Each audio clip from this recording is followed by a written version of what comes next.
sports podcast around Valdosta State University. Made by the students, about the Blazers, for Blazer Nation all around. You're tuning into the Inferno Blazer Sports Show with Jalen Scott, Garrison Allen, Kyle Hawthorne, and Chris Mercer. And if you can't take the heat, what makes you think you can survive the Inferno?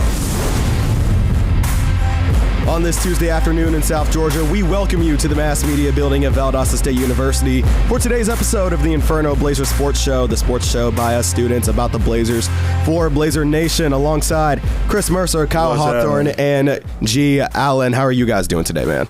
Doing good, man. Another day, another dollar. Hey. Oh, yeah, I felt that. Doing good, Jalen.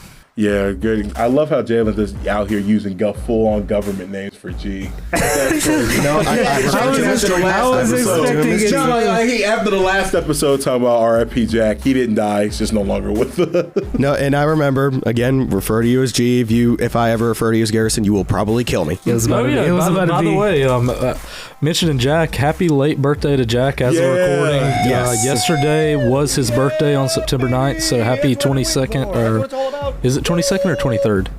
I think it's 22nd because his 21st was, Yeah, that's right. Well, regardless, man, Jack, if you're listening out there, happy birthday, man. And you better be freaking listening. And also, congrats on a good first call at Frostburg State. Definitely. Last Saturday. So much love to you, man. So anyways, we are back for another episode of Hot Headlines, Scorching Stats, and a full show of nothing but doubles in this episode as both of our cross-country teams run away with season open victories. We're going to get to that soon. Then we're going to talk about our nationally ranked football team beating down opponents at home and on the road, followed by our volleyball team splitting matches in the fall tournament with a pair of non-conference wins, wrapping up with women's soccer taking care of business at home and on the road. If you're here with us today, we really do appreciate it. But moving on to our first story of the show.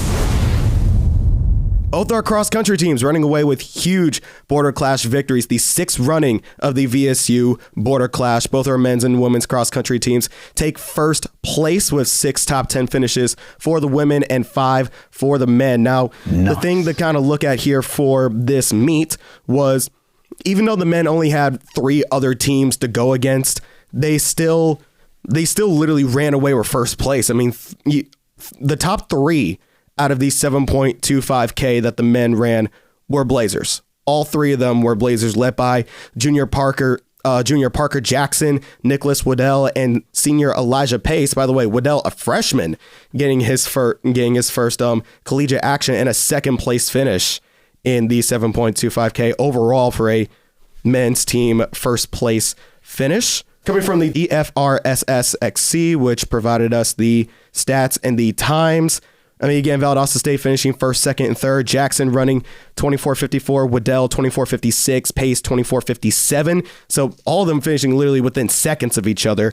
And then coming in 8th, Caleb Tilford, and 10th, Austin Sikowski. So we had 5 top 10 finishes for the men's side. For the women's side, they faced the likes of Daytona State, Gulf Coast State, Albany State, Pensacola State, Florida Gateway, and others, and finishing first with only 15 points. Perfect. Only 15 points. Wow. If you don't know how cross-country scoring works, is the higher your placement, the more points you earn. Wait a minute.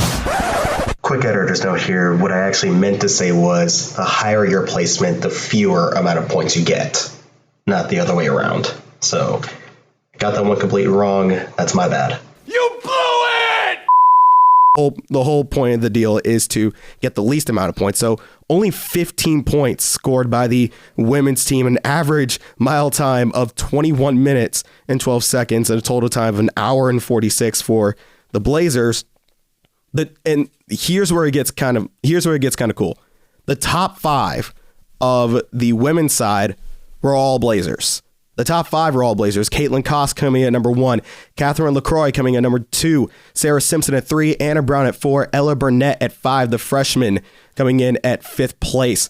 So it's just nothing but dominance from the cross-country teams to open up their season so far. And congratulations to all of them. And actually, speaking of Parker Jackson, I forgot to mention this earlier, but he was named a Steele's Jewelry Athlete of the Week. The Arizona transfer taking first place overall. So massive shout out and congratulations to our cross-country teams getting it done out at Freedom Park in not the greatest conditions. No, it wasn't. Fun fact, I was actually there to help Jamie get some clips for the cross country team so we could do like a little promotional shoot. I saw Parker just lead the way with everybody as he came in first place. VSU team did really good, both women's and men's. It was a nice wet and rainy day. Yeah. But yeah, so the conditions weren't the greatest. It wasn't too bad, but yeah, it wasn't the best conditions, but you know, I was there to get some shots, and I feel like I did. So and got some just, good shots. Yeah. And to just wrap up this little cross country section here before we get to our big story of football, both our Blazer cross country teams making a quick turnaround. They'll actually be heading to Charlotte, North Carolina to compete in the Queen City Invite on Friday, September 13th. So the day this episode is out. So moving on to our biggest story of this episode, the one that is sweeping all across South Georgia and Lowndes County in the Valdosta area.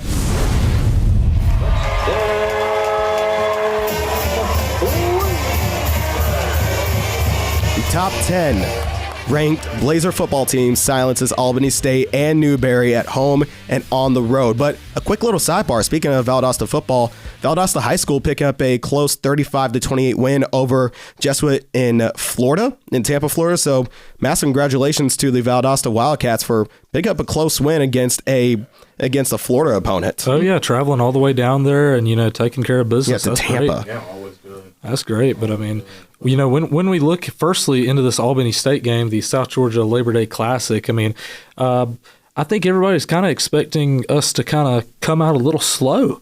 I know that's what I was hearing in pregame is, you know, don't expect us to blow out everybody to start off with. I understand last season we definitely didn't blow out Albany State by any margin, but I mean, we win this game 42-10. Personally, I don't think that this Blazer team in this game, at least, that we saw in person, was at their full potential.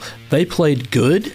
I won't say they played great. That score kind of tells a different story, but I think they just have so much more to unlock to become a more complete team. But that does not mean they played bad at all. Sammy Edwards was a GSC Offensive Player of the Week. He had 18 completions across 25 attempts, 306 yards, 4 touchdowns, only taking 1 sack. You know, outside a rushing touchdown. Yeah. He was going for it. I mean, the score even got so of a huge margin that Seth Smith, the backup, came in and completed a few passes. But you know, we're still and going. Threw a touchdown as well. I think he actually did throw a touchdown. Yes, he did throw a touchdown.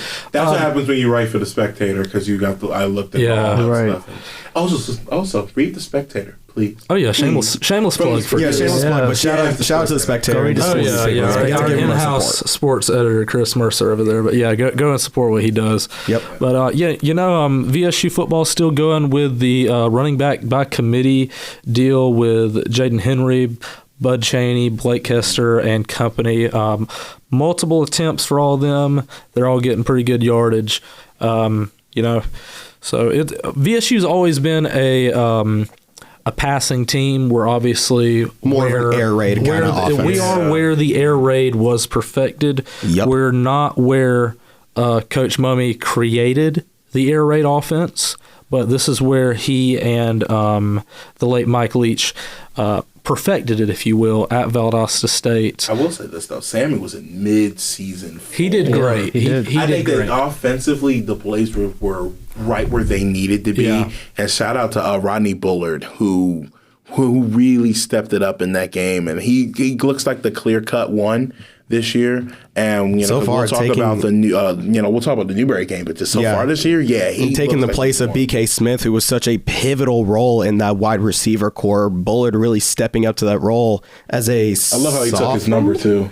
I love that. Because Bullard were 80 last year. And BK won last year, so they flopped. But he played well. Sammy in the offense, I think they were mid-season form. Yeah, I think they played great. But I think defense, honestly, is when you talk about how I think defensively they haven't unlocked where they need to be. And I was talking to Coach Jackson after the game, and he was talking about, like, defensively we kind of let them score. That's true.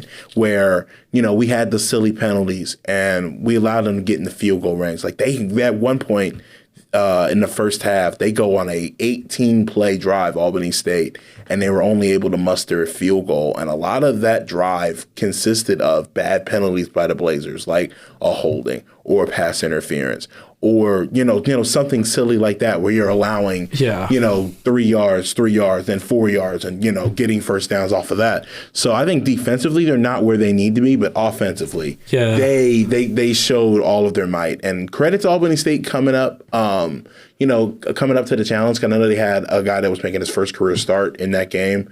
And the Albany State fans tried to rally because, they showed up in numbers for they definitely did. That game was actually, other than the West Georgia game last year, was actually one of the biggest packed out crowds I'd seen from both sides, especially on a Labor Day weekend game. I know we had some troubles with that the previous 2 years, especially my freshman year. Having that Thursday game, I think, was still really stupid. I'll keep it as like this, y'all. I think that because me and Kyle talked about this. I think a Thursday game works in theory, but not. It sure did not work in practice. Yeah, it didn't work in practice. I think that you're not to fill the stadium. Yes. To work the event and make the event happen, no. Because I'm forgetting, we also had a soccer game that day as well. I believe so as well. Actually, that didn't help either. And as I was speaking about the attendance numbers real quick, 5,782 is the official attendance number for that Albany State game. So that was way better than last year's home opener. Yeah, that was way better than last year's home opener. And if you don't remember, that was the. That was post Hurricane Idalia. It's been a year since that. It's been a year since that. Wow. But kind of bouncing off what Chris was saying, I do agree with the offense did look good. I think there was times where I kind of was noticing, we didn't convert. Obviously, it didn't matter in the end. Right. But just converting on third down a little bit more, and just keeping the first downs going. The defense definitely. It didn't look great at times, but still. They clamped down when I say it didn't look great, we also got to understand we're looking at it from a Valdosta State lens. Our not so great might be another team's absolutely great. Yeah. That is true. I mean, you always bring it up as saying that the GSC is the SEC of Division II, and that doesn't extend to just recruiting, but I think in terms of play style as well, you can really make an argument for that. Yeah, in reality, the GSC and the GLIAC up north, they're D2. But they're upper D2, if that makes sense. I understand you have the Colorado Mines out west. I do understand that. There's some good teams. But as for overall good teams all grouped together, they are the top of D2, where you can eventually, those are the teams that you're thinking, when are they going up to FCS? Not every D2 school fair. Yeah. I wouldn't be surprised in that. 5 years if we exactly. If we get There's a lot of schools in D2 that probably deserve to go to FCS eventually. Yeah. I mean, we saw West Georgia do it. Exactly. We don't know why, but we won't get into that. Yeah. But I will say this though, and as we go into the Newberry game, we talked about how the air raid was perfected. And we are known to sling the ball. That was really not the case against Newberry not at all. Where it was just we're not a really run team. But when you look at the Newberry game, if you mind me transferring it, that game, let's definitely do it. Which was a 27-14 final. Because I have no notes in front of me, so hopefully I can shoot and bat 100 here. 27-14 was the final. Sammy had 128 yards passing. 147. 147, thank you. 147, only had a touchdown. He did lose a fumble, but the big story going into it, and I remember doing my research for it, was that Newberry is a run-heavy team. Yes, they will run the option. They will run the ball. So Newberry had 220 yards rushing, if I'm not mistaken, and Valdosta State, to their credit, had 197 yards rushing. And it actually came out to 190 for Valdosta State. Only 166 net yards for Newberry. Yeah, and it's they played up to that as well. And it wasn't one person had 100 yards. I believe. Hester had 60 something. He had 59. Cheney had 54, and Edwards himself had 49. If you want to take away the quarterback aspect, Joseph McKay had 22. We don't need to take the quarterback aspect. But I'm just talking about running back by committee, if that makes sense. I will say this though. Sammy was making some. There was, and I'm not going to get into a rant about Newberry's camera system today. I'm not.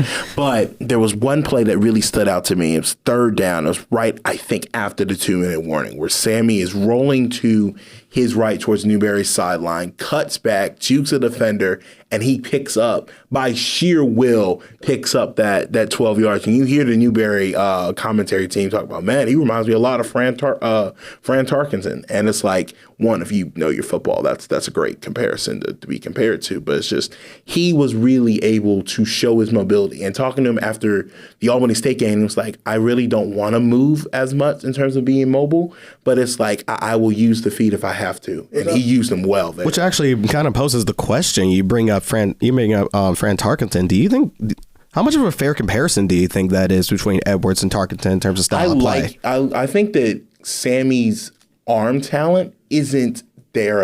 Obviously, when you talk about NFL and college, it's like the arm talent, I don't think is that far off. I don't think it's terrible, not by any stretch of the imagination.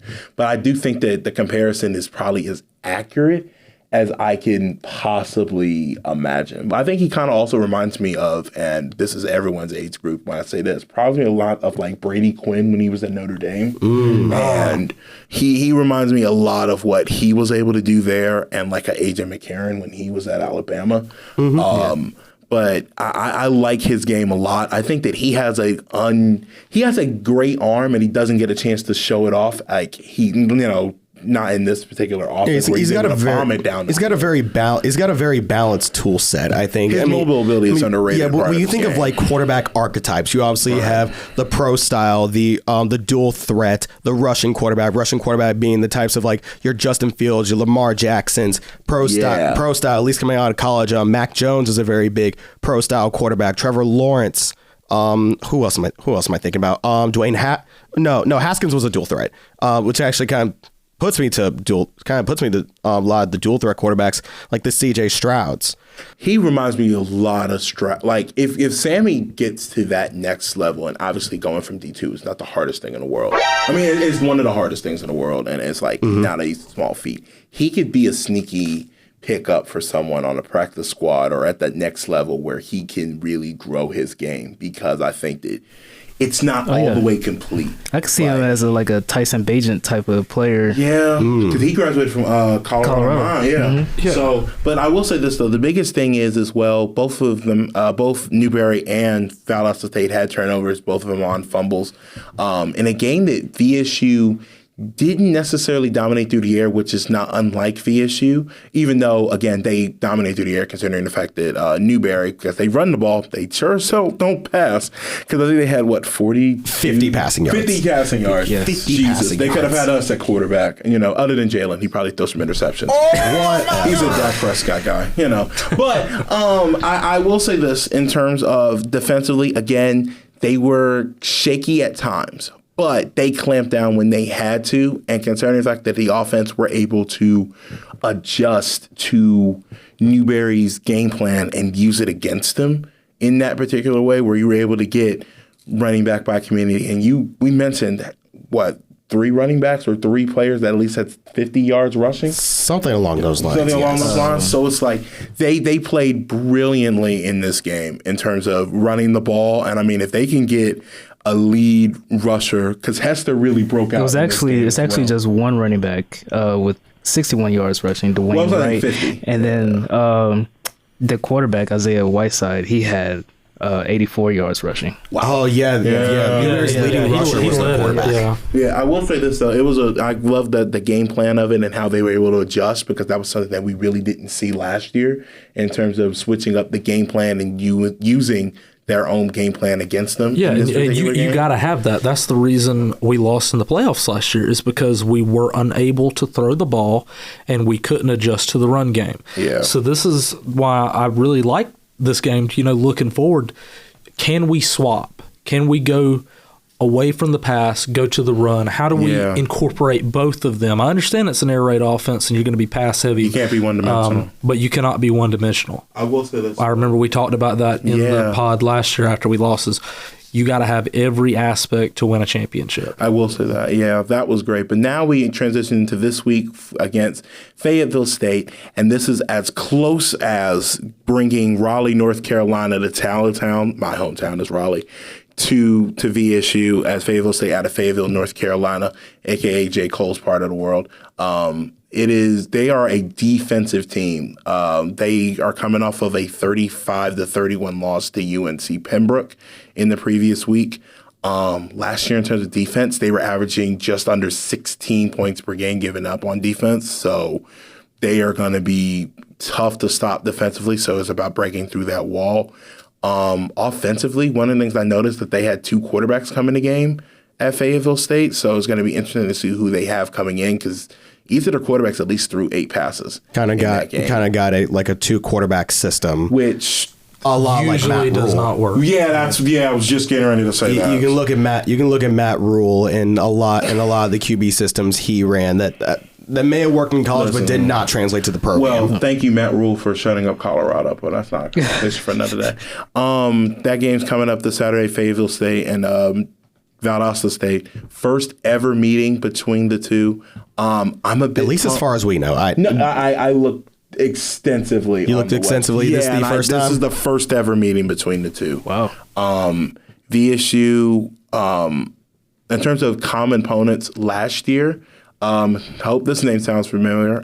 Lenore Ryan. They played them last year. Good old Lenore Ryan. Yeah, and they lost to Lenore Ryan. So, and Fayetteville State, they finished 8-3 last year as well. So this is not a slouch in their conference. Yeah, this is gonna be our last non-conference game until we get to that shorter game. But we go 2 games into the GSC with Erskine College and West Al. Shorter's not. Yeah, that's what I was saying. We do kind of drop down to a non-conference with shorter now, but we got 2 GSC matchups coming after this. Yeah, it's a lot more familiar. It's more keen of a GSC matchup, even though obviously the Shorter Hawks, the conference, but Shorter Hawks are now with Conference Carolinas. I will say this though, this is a great opportunity because I don't think VSU should take Fayetteville State lightly. I think that defensively, when you're averaging under 16 a game, that's damn good. I don't care who you are. And they were a tough defensive team last year. And offensively, they have holes. And obviously a 2-quarterback system, whether it be either a 2-quarterback system or it was like he's coming in for injury or whatever or whatnot, you have to take advantage of that. I am excited to see what they do. Family and Friends weekend for this next. It is indeed, yeah, well. Family weekend. So actually come out, bring your family, do all that fun stuff. But I am excited to see this. I am hoping that I run into somebody that I know at Fayetteville State. 'Cause that's the closest to home I'm going to be able to get for a while. So I am looking forward to that. I hope you do too. Actually, real quick before we do go to a break, you haven't had a lot of time to talk so far. I mean, you went out to Newberry. You went out to Newberry. So and went to the Falcons. Yeah. Game, So I kind of want to hear. I kind of want to hear your anecdote. I kind of want to hear your anecdote about. What was it like being on the sideline getting footage of that Newberry game? What was it from your perspective? Well, first off, I feel like I should introduce myself to the coaching staff because they act like they didn't know who I was. So for the coaching staff, the coaching staff, hi, I'm Garrison. Hi, Garrison. I will Tell them that they will address you as G. Acknowledge me. I'm sorry. Go ahead. You will acknowledge me as G. Again, like I said in the intro, if I refer to you as Garrison, you will probably kill me.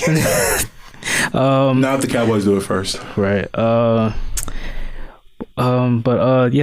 game was cool. The environment, there was a lot of VSU fans that actually did come out. I was hearing they came out. Getting the footage was great. And then just being in that environment for the first time, because that was my first time going to Newberry. Getting everything situated with all the cameras and watching the team. The Coach Jackson show at the end. It was great.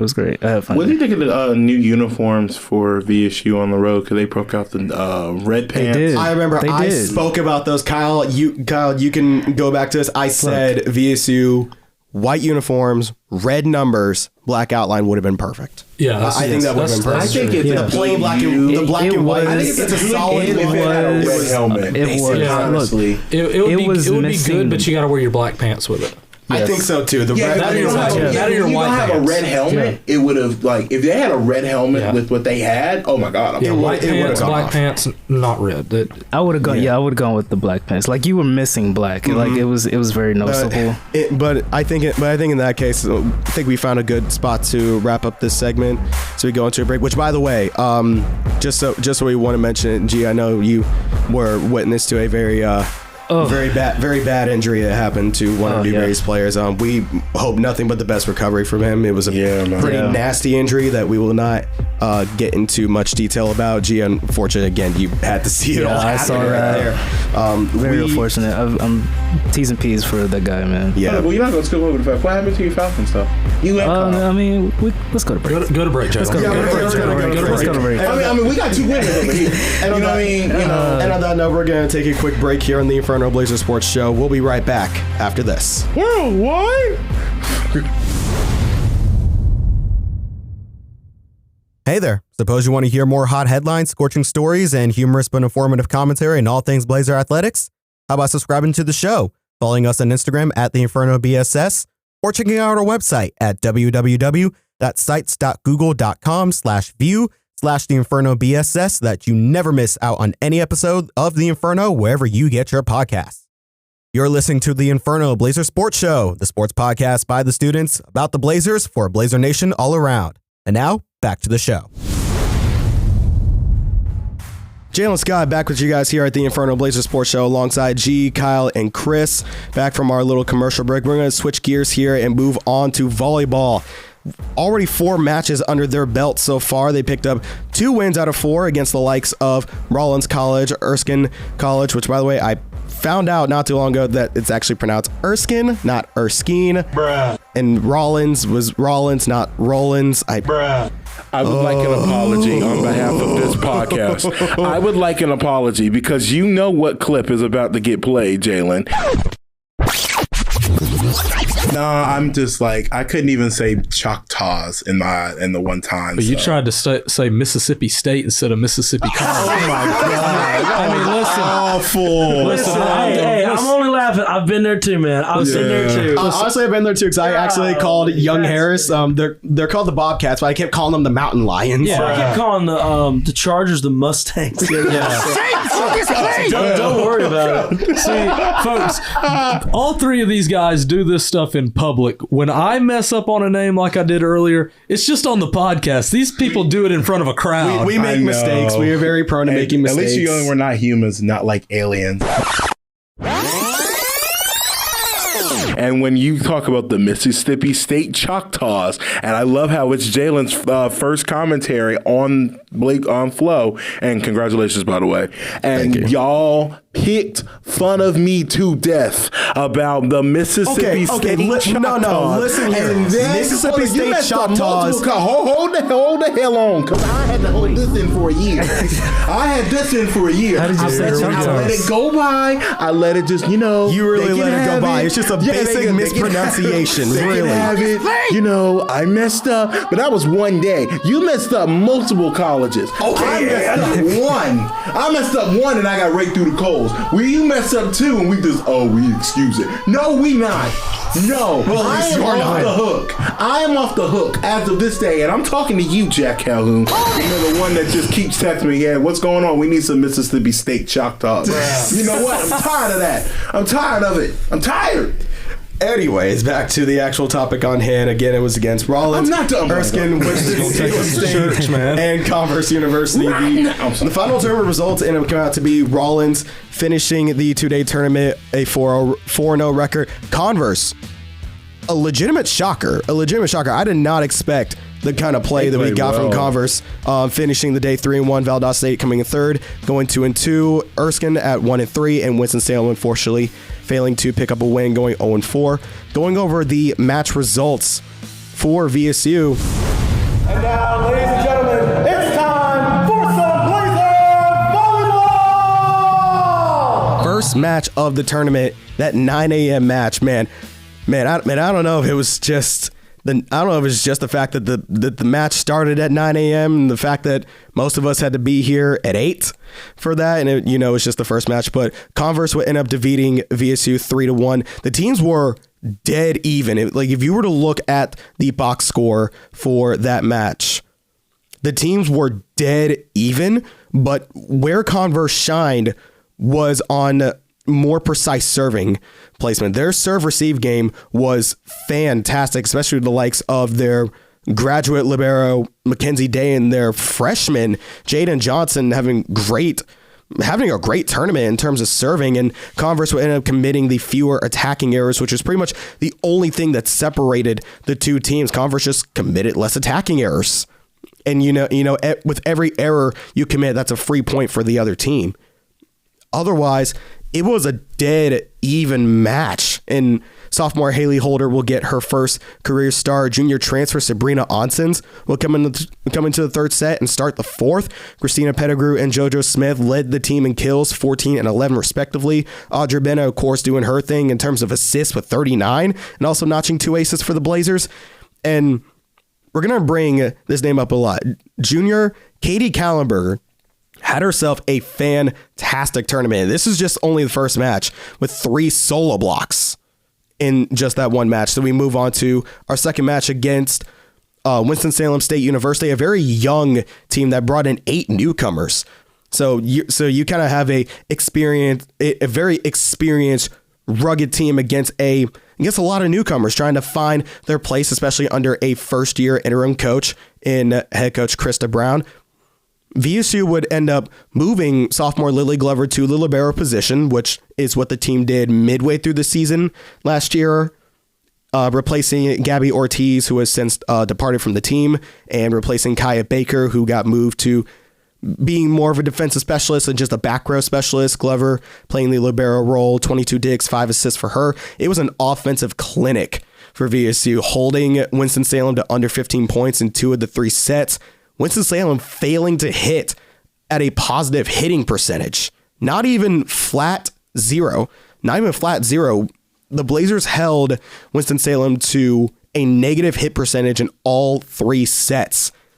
43 kills for VSU to Winston-Salem's 13, 5 aces, 6 solo rejections, and Kallenberger again a 3 solo block game. Then we move on to the third game, Rollins versus VSU. I mean, this game was also extremely close, although the set score doesn't tell all the story. When you look into the actual sets themselves, I mean, Rollins, compared to Converse was a young and scrappy team. They really emphasized the serve-receive game, but Rollins was quite literally a brick wall.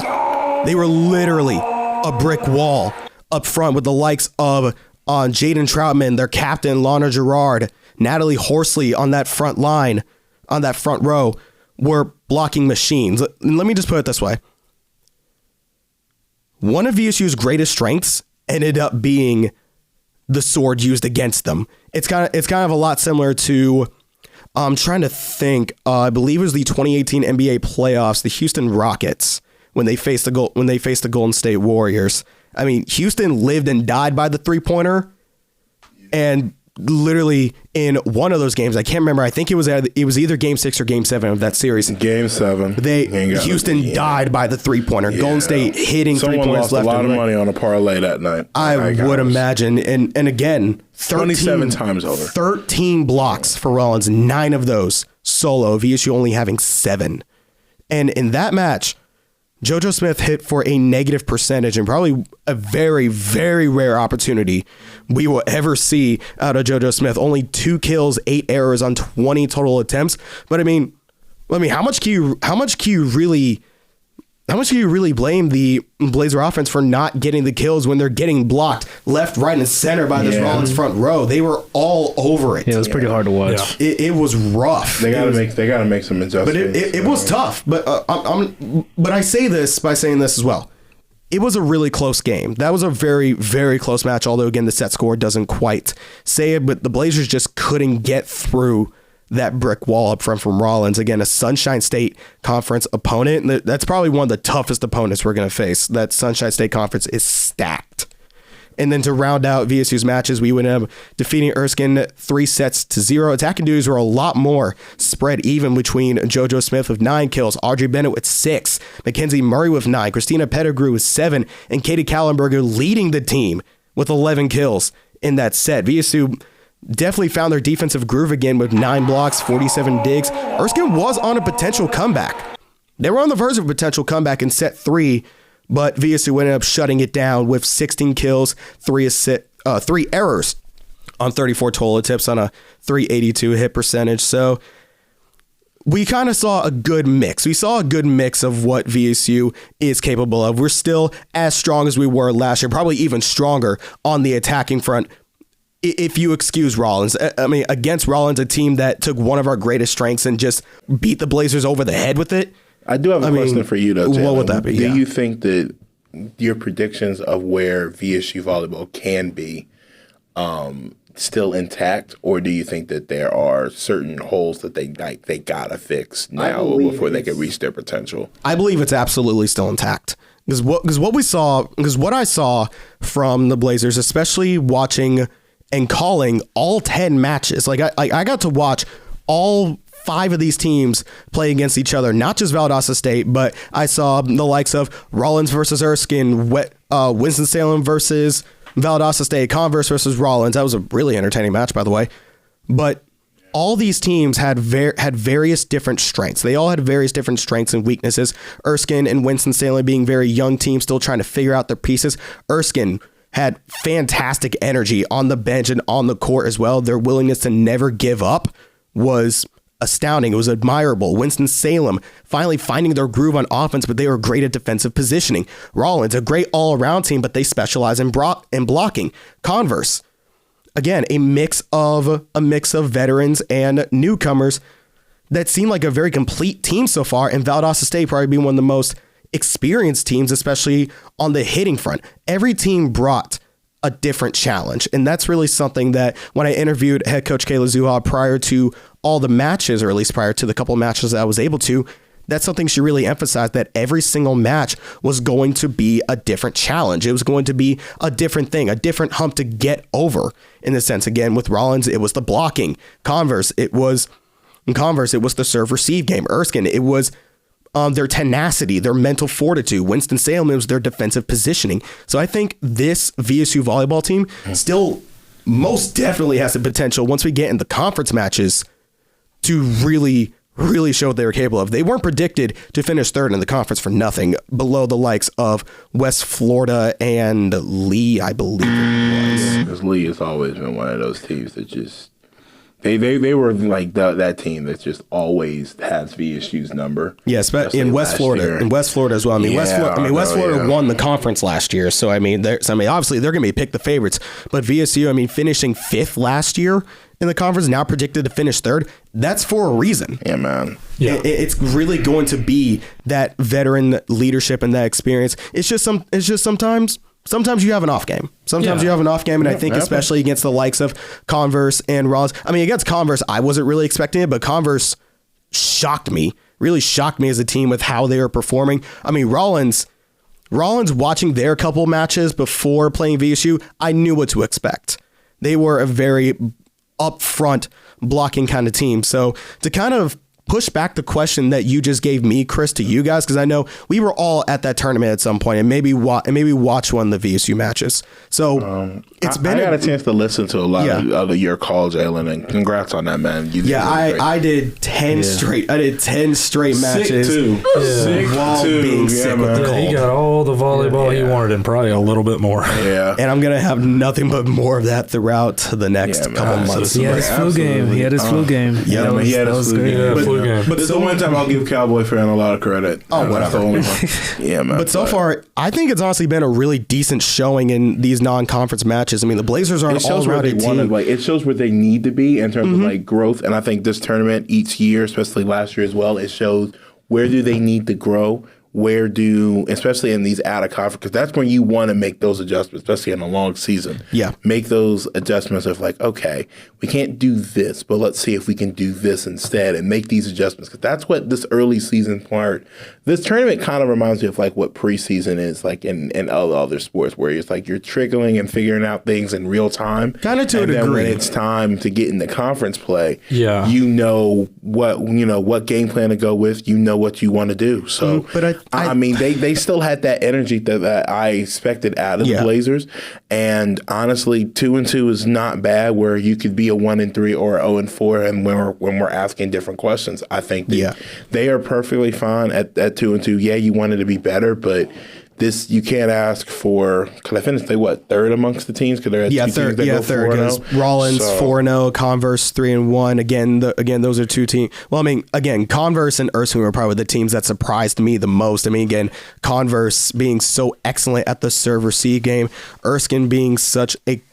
And the thing about Erskine as well, when they played the 4 matches they did, I actually kind of want to give my credit here to the Flying Fleet of Erskine College.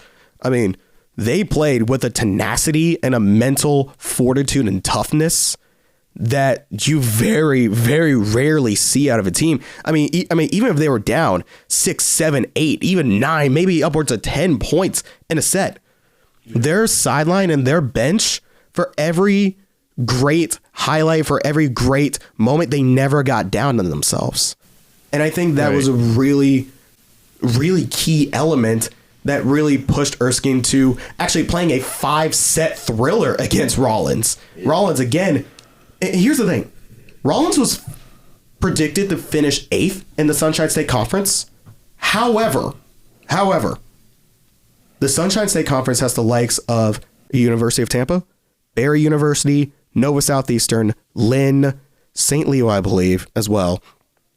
That conference is nothing to mess with. They are stacked. As a matter of fact, Rollins last year's stats beat out VSU's in most categories. And Rollins finished 7th in their conference while the Blazers finished 5th. That is wild.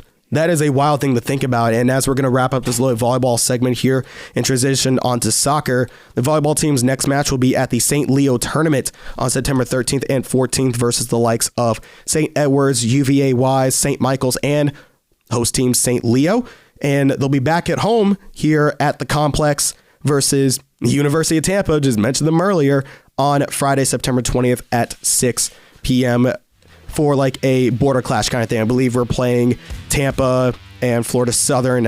We may be playing West Florida. I do not know yet, but those matches will be coming up soon. And the last main sport we're going to talk about here is women's soccer, off to a hot start with 2 shutout wins. I think I've done enough talking here, so Kyle G, if you guys want to go. I'll take you with the soccer, man.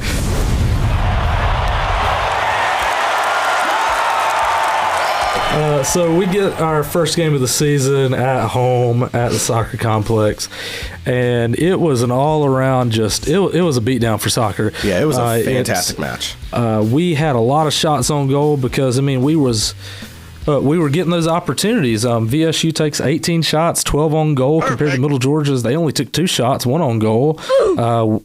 One of our goals was by Molly Munchin. I believe that's Munchin, something along those. Yes, something like that. I apologize if I didn't say your name correctly. She scores in the 11th minute, followed by Maria Rojas in the 50th minute, and finally Sarah Hudson in the 80th minute. So just an all-around, it definitely wasn't one of those games where they score early or they score late, and you're sitting there just watching nothing for majority of the game. So it's always good when you have something like that. But really just all 3 phases, we're solid with attacking our midfield and our defense. They are aggressive. This was a really aggressive team. Even at some point we'll have our defense up to the midline at some point. That's how dedicated we are to attacking the ball. Oh, yeah. I mean, it was just all around a good first win. Middle Georgia is a smaller college, so it was a good win to start off with and get a good thing going. But really, I was up in the tower for this match, and like I said, it was just that's what I felt like. It was a good start, non-conference. Just get out, see what we can do, get the girls playing together, and see what we can do further in the season. But I'll let G talk about the second game up in North Greenville, our away game aficionado. No, shout out to the VSU team as they won that game 1-0. Very close. Blazers outshot the Trailblazers 13-7, and with 6-2 shots on goal. Head coach Steven Andrew won his 200 career match. Love to see that. Yeah, and his 60th match as a VSU head coach. NG women's soccer plays in the Coastal Carolina Conference. So yeah, it's not a GSC matchup, but like we were talking about with volleyball earlier, I mean those non-conference matches really kind of showing what we're getting prepared for in the conference play. And the only goal coming in that game again was Ansley DeCenzo. The 60th minute. Shout out to Ansley. So sports writer for Spectator. But that's why I included it in this little fun fact about it, because North Greenville plays in the GSC for football, but they don't play in the GSC for soccer. Same thing for Erskine. That was something that I found kind of interesting, that I didn't see the little GSC tag there, and I looked it up. I was like, they play in Coastal Carolina for this, so it was not a GSC and now matchup. the Coastal Carolinas will actually get their proper football conference in 2025. So for the year, North Greenville and Erskine will be playing GSC football with us, but by next year they will not. They'll be getting the belt in GSC football as well. And the last thing we kind of want to talk about with soccer here, Sydney Foy, freshman, named the other Steel's Jewelry Player of the Week, and was also named the GSC Defensive Player of the Week. Foy played all 180 minutes at center back in between the Middle Georgia game and the North Greenville game, helping the Blazer defense to 2 shutouts, as Emma Pruitt only faced 9 shots. Yeah. 9 shots with 3 saves those 2 matches. Again, most of those shots coming against North Greenville, but I mean, if you have a defense that good, especially headlined by a freshman at the middle back position, one of the most important positions on a pitch. Yeah. At the middle back. I mean, you're part of a 3-player tandem along with your goalkeeper. They're making sure Emma Pruitt doesn't have to do much work. Yeah. Blazer Soccer also has their next match against. They would have already faced Embry-Riddle on September 11th by the time this episode is out, but they'll take on Georgia College State University at home at the soccer complex at the Fieldhouse on September 14th at 5 p.m. For the next episode, well, not making me sick another thing, but we're talking about something that grinds my gears. The next time we do this episode, I'm going to talk about the Oakland, or the next Ember I come out with, I'm going to talk about the Oakland A's and talk about that will be about the time when they play their last game in Oakland ever. Yeah. And I will have a rant on Fisher and all that fun stuff. So for the next episode. So stick around. So stay tuned. And we have to react, me and Kyle, to our MLB predictions video. That was totally terrible. It is awful. But our next Inferno episode will be the during the week 1 year anniversary of the Inferno show existing. Yes, indeed. We love it. We thank y'all all so much for that. I am pretty much almost out of words, but and actually, the last thing that I want to tack on here in terms of VSU sports, Blazer Rugby. We're back. Blazer Rugby is back. The Inferno was popping through. We're popping through on Saturday. That will actually be tomorrow. That'll be tomorrow as the day this release, September 14th. We have our first match against Georgia College State University at home on September 14th at VSU's North Campus, scheduled for, I believe, a noon kickoff. So if you're in the Valdosta area and want to catch some rugby, man, we popping through, man. We gotta pop through, support Jalen, man. We love you, man. So we are glad to see you, man. Stay healthy because you still got to run camera one. I know. So don't remind me. And also, isn't there a soccer game that Saturday? There is. So there's football, soccer, rugby, all going on at the same time. Hey man, if you're going somewhere, go somewhere where it's got the Blazer red. So go where the sports are, man. Yeah, man, go where the red is. So we are getting ready to wrap up, man. For G, Kyle, Jalen, we thank you so much, man. 2's down because 3's up is on the way. Thank you so much, and Craig, you got something to say to the people? Bye, Felicia.